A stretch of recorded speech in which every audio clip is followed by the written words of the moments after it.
Pedro Raul já é mesmo do Corinthians? Vídeo de hoje do canal do Nicola traz detalhes dessa história e te atualiza também sobre o São Paulo com boa notícia. Quero falar ainda sobre Gabigol. Tem alguma chance dele ir para o Bahia ou para o Grêmio? Para completar o Palmeiras no prejuízo, por mais maluco que isso possa parecer, te atualizo sobre o aporte financeiro feito pelo Pedrinho BH para a compra de 20% da SAF do Cruzeiro. Tem novidades importantes no plural no Flamengo, as últimas do mercado, bastidores, finanças e muito mais. Antes, deixa eu só me apresentar. Me chamo Jorge Nicola, sou jornalista esportivo e o objetivo por aqui é deixar você por dentro de tudo que está rolando com o seu clube do coração para não perder nada. Aperta o botão vermelho de inscreva-se, ative todas as notificações e também deixa seu like para ajudar esse vídeo a chegar para mais pessoas. Combinado?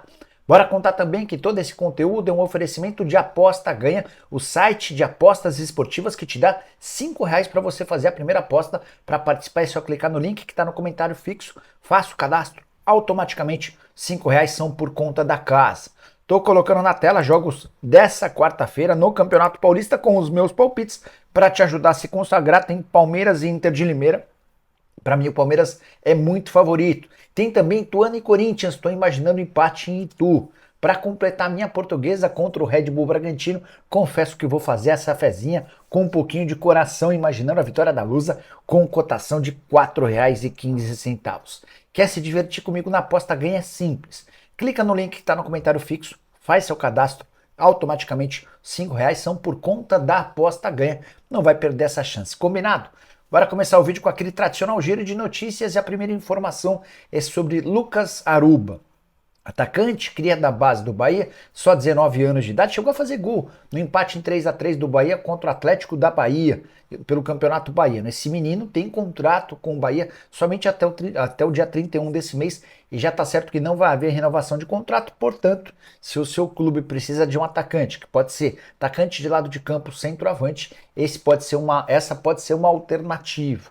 Jogador revelado na base do Bahia com bons números nas categorias menores. Bora falar sobre Anderson Tanque, história curiosa. Esse jogador é um atacante, pertence ao Novo Hamburgo, o time dele ia jogar no Campeonato Gaúcho e pouco antes da partida ele é informado sobre a morte do pai dele. A pedido do Anderson Tanque, ele foi relacionado para o jogo, começou no banco de reservas e entrou no intervalo. Com 1 minuto em campo, ele acabou por marcar o primeiro gol do time dele na vitória por 2-1. Acabou sendo muito aplaudido, fez uma homenagem ao pai, dedicou o gol ao pai que havia falecido antes e todos os jogadores, tanto do time dele quanto do time adversário, foram cumprimentá-lo assim que a partida acabou. Quero falar agora sobre o Flamengo com duas atualizações importantes. A primeira delas negativa. Domingos Duarte está indo para o Besiktas, pelo menos é o que garantem alguns veículos de comunicação na Turquia. Na manhã dessa quarta-feira, lá na Turquia, surgiu a notícia de que o Besiktas fez a melhor proposta e encaminhou a contratação do zagueiro de 28 anos de idade, que pertence ao Getafe da Espanha. Só para lembrar, desde a semana passada, Marcos Braz e Bruno Spindel trabalham para que o Domingos Duarte seja o plano B ao Léo Ortiz. Não houve acordo entre Flamengo e Léo Ortiz, especialmente em relação ao Red Bull Bragantino. O Léo já havia topado e o Domingos Duarte surgiu como uma alternativa. Ainda não consegui a palavra de nenhum dirigente do Flamengo sobre a possibilidade de perda do Domingos Duarte para o clube turco. Só para arrematar sobre esse assunto, Domingos Duarte já havia aceitado a proposta do Flamengo, mas faltava um acordo entre os clubes. Segunda notícia sobre o Fla. A informação é de que o Al Musrati é um volante da Líbia que pertence ao Braga. Esse é o plano A em relação ao volante, certo? Surgiu um plano B. Trata-se de Marco Antônio, brasileiro, que pertence a Lazio, mas está emprestado ao PAOK. Lazio já concordou em fazer negócio, até porque venderia o atleta que hoje está só emprestado. O problema é que o custo da operação para a contratação do Marco Antônio, muito bom jogador, tá? Operação de 7 milhões de euros, valor considerado alto pelos dirigentes do Flamengo, até por isso o Al Musrati segue sendo a prioridade caso não exista acordo com o Braga e sim participar um plano B. Só chamar atenção para um fato, o Flamengo está buscando vários atletas estrangeiros, De La Cruz primeiro uruguaio, Matiazinho o segundo também uruguaio. O Al Musrati, como eu contei, é da Líbia, se o Domingos Duarte for contratado é um português, seriam 4 estrangeiros novos ao limite de 7 estrangeiros por partida Embora façamos a ressalva, o Flamengo hoje é um dos clubes brasileiros com menos estrangeiros no seu elenco, bem ao contrário, por exemplo, do São Paulo, do Corinthians e de outros times. Quero falar agora sobre o Cruzeiro, para explicar para vocês sobre o aporte financeiro de Pedrinho BH com uma novidade importante. No ano passado foi anunciado que o Pedrinho BH, velho parceiro, patrocinador, um cara que ajuda o Cruzeiro há bastante tempo, que ele havia se disposto a colocar 100 milhões de reais no clube e em troca ganharia 20% das ações do Cruzeiro que pertencem ao Ronaldo. Então o Cruzeiro tinha 10% das ações, Ronaldo 90%. Depois desse aporte de 100 milhões, Ronaldo passou a ter 70%, Pedrinho BH 20% e o Cruzeiro ficou com 10%. Até aí nenhuma novidade. 100 milhões de reais de aporte, outros 30 milhões à parte apenas para a infraestrutura da Toca da Raposa. E com esses 100 milhões, o Cruzeiro prometeu fazer uma série de melhorias em relação ao pagamento de dívidas, evolução de elenco, contratação de atletas, salários, entre outras coisas. Beleza? Até aí tudo certo. Notícia exclusiva vem agora: os 100 milhões de reais aportados pelo Pedrinho BH estão sendo pagos em parcelas e se encerram apenas na metade desse ano. Foi o acordo entre as partes e garantiu ao Cruzeiro um pouquinho mais de fluxo de caixa. Ronaldo nem reclamou de não ter recebido essa grana à vista, porque tem se utilizado desse aporte financeiro mensal do Pedrinho BH para fazer uma série de evoluções. Cruzeiro que ainda busca reforços e estreia no Campeonato Mineiro nessa quarta-feira. Vamos ver como é que o time se comporta diante de um novo comando técnico. Nicolas Larcamon é o comandante do Cruzeiro para a temporada. Quero falar agora sobre o Palmeiras para explicar números que talvez sejam até difíceis de serem interpretados, que o Palmeiras tem hoje a primeira ou a segunda melhor saúde financeira do futebol brasileiro. Isso é indiscutível. Acho que o Flamengo é o mais saudável, logo depois aparece o Palmeiras. Nisso nem tem muita discussão, embora o Atlético Paranaense também mereça um destaque positivo, certo? Pois bem, queria contar para vocês que o Conselho de Orientação Fiscal do Palmeiras aprovou nas últimas horas o balancete do mês de novembro. E mais uma vez, na temporada passada, houve prejuízo.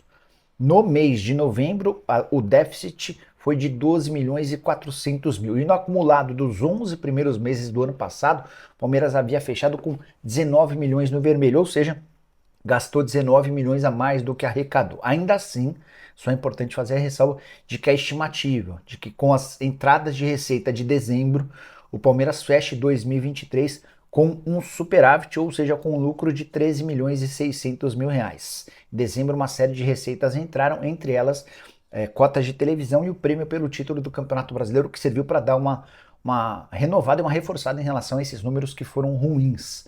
Só outra curiosidade: na temporada passada, o Palmeiras registrou prejuízo nos meses de fevereiro, março, maio, junho, agosto, setembro, outubro e novembro. Tá? Então foram raros os meses em que o Palmeiras deu lucro. Mas a boa notícia é que o Palmeiras começa 2024 com duas vendas fortes, do Kevin para o Shakhtar Donetsk, do Arthur para o Zenit, operações que renderam ao Palmeiras, excluindo os parceiros, cerca de 120 milhões de reais. Bora mudar de assunto e falar sobre Gabigol, que virou alvo de especulações no Bahia e no Grêmio. Depois daquela novela envolvendo Gabigol e Corinthians sai de cena e entram dois novos candidatos. Informação sobre o interesse do Grêmio no Gabigol surgiu na Rádio Bandeirantes de Porto Alegre e dá conta de que o Renato Gaúcho foi o grande responsável por intermediar essa conversa. O Renato conhece o Gabigol, eles trabalharam juntos no Fla, e o Renato é um grande entusiasta da ideia, tem tentado fazer com que o Grêmio vá atrás da negociação. Houve um primeiro contato e o negócio praticamente foi descartado. O Grêmio percebeu que a dificuldade financeira é muito grande em relação ao salário, em relação à aquisição dos direitos econômicos. O Gabigol tem contrato com o Flamengo até 31 de dezembro desse ano. Depois surgiu a notícia de que o Bahia também estava interessado. Esse papo em relação ao Bahia e Gabigol ele é antigo e foi reforçado nos últimos dias quando o Alex, comentarista do Sport TV, afirmou que tinha a notícia de que o Bahia está tentando a contratação do Gabigol. Uma das possibilidades, uma das ajudas poderia vir do Everton Ribeiro, antigo parceiro do Gabigol nos tempos de Flamengo. Também há quem garanta que o Gabigol pode ir para o Bahia pensando a médio e longo prazo em jogar no Manchester City, afinal de contas o Bahia faz parte do Grupo City. Chequei com o Júnior Pedroso, empresário responsável pela carreira do Gabigol, e ele assegurou: Nicola, por mais que possam ter existido conversas entre os clubes, o Gabigol não sai no Flamengo. Ele fica até 31 de dezembro e aí no fim da temporada ele vai escolher seu destino, se continua no Flamengo, se vai aceitar a proposta do exterior. Por trás dessa estratégia do Júnior Pedroso e do Gabigol, existe o interesse em ser dono dos próprios direitos econômicos. A partir de julho, o Gabigol já pode assinar um pré-contrato com quem bem entender. E a partir daí muda radicalmente a história. Em vez de pagar 15 milhões de euros ao Flamengo para contratar o Gabigol, quem vai receber esses 15 milhões de euros, um pouco menos, um pouco mais, é justamente o atacante e seu empresário, Gabigol, que tem 27 anos de idade. E outro dia combinou, fez uma aposta com o Zico, dizendo que se ele marcar menos de 35 gols na temporada, paga um almoço para o Zico. Quero falar sobre o São Paulo. O tricolor avançou na renovação de contrato de um zagueiro que deve ter papel importante na temporada de 2024. Me refiro a Diego Costa. Atleta revelado na base do São Paulo, chegou a ser titular em boa parte da temporada passada e deve ganhar ainda mais minutos nesse ano com a saída do Beraldo vendido para o PSG. Diego Costa tem 24 anos, vínculo só até 31 de dezembro, e nos últimos dias, São Paulo e Diego Costa avançaram para uma prorrogação do contrato. Diego quer muito ficar no São Paulo. Tricolor fanático, tem o sonho de ser titular absoluto e se destacar no clube do coração. Importante contar que, além dessa extensão desse contrato, ele vai ter direito a um belo aumento salarial, tornando-se um dos zagueiros mais bem pagos do elenco. Só para lembrar, o novo vínculo deve se estender até dezembro de 2024, tá? Dessa maneira, o Diego Costa fica mais tranquilo, garantido no São Paulo, para disputar a posição com o Arboleda, com o Alan Franco e com o Ferrarese. O Alan Franco teve para sair algumas propostas, o São Paulo acabou recusando, Ferrarese acaba de ser comprado e o Arboleda tem vínculo somente até 31 de dezembro, essa renovação sim muito mais complicada.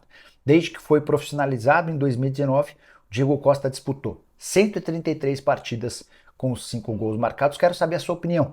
Acha legal a renovação do Diego? Usa o espaço para comentários e avalie, beleza? Hora de falar sobre o Corinthians, muitas atualizações. A primeira delas, Pedro Raul de fato fechou com o Corinthians. Informação trazida na noite dessa terça-feira pelo César Luiz Merlo, jornalista argentino, dá conta de que o martelo está batido. O Corinthians acertou a compra junto ao Toluca do Pedro Raul. Não há valores citados na matéria, fui checar com uma fonte do Corinthians. A pessoa admite as conversas, admite o interesse, admite que esse modelo de negociação compra do atleta, mas ainda existem alguns pequenos detalhes para serem resolvidos antes do anúncio. E é normal que o Corinthians passe a ser mais prudente até por conta das últimas perdas. Alguns atletas que foram anunciados, mas não foram de fato efetivados como reforços. Pedro Raul não foi bem no Toluca, passagem discreta, como já havia sido também no Vasco da Gama, atacante que não tem sucesso desde que passou pelo Goiás na temporada de 2022. Para completar sobre o timão, Corinthians ainda não desistiu de forma oficial do Mateuzinho. A operação para empréstimo está desfeita, o Mateuzinho está voltando para o Flamengo. Mas o Corinthians prometeu para os próximos dias uma proposta para comprar o atleta, 2,5 milhões de euros fixos, mais 1,5 milhão de euros em bônus. Tendência que o Flamengo recuse, até porque já teve uma proposta bem melhor de 5 milhões de euros do Red Bull Bragantino. Sobre Rodrigo Garro, não foi inscrito no Campeonato Paulista e está fora do jogo dessa quarta-feira contra o Ituano. O prazo para inscrição nessa segunda rodada se encerrou na terça. E a inscrição não aconteceu porque o Corinthians ainda não conseguiu pagar as 2 parcelas iniciais da compra do atleta. O Tadieres disse que só libera o transfer assim que receber a grana, são 4 milhões de dólares. E aí tem uma informação importante. Há estabelecido no contrato entre as partes uma multa de 30% em cima dos 4 milhões de dólares se o Corinthians não fizer a quitação dessa parte até sexta-feira. O presidente do Tadieres, o André Suassi, foi perguntado sobre a chance de um negócio com o Corinthians ser desfeito com a volta do Garro para a Argentina. A resposta foi, abre aspas, não há chance de ele voltar. O Corinthians pagará e aí o Tadieres enviará os documentos do transfer, fecha aspas. É o presidente do Tadieres demonstrando otimismo em receber essa grana, mas só vai liberar o atleta quando receber o dinheiro, até por isso o Garro não foi anunciado e nem pode estrear pelo timão. Curtiu o vídeo? Esquece de deixar like, se inscrever no canal, nos encontramos, abraço, tchau!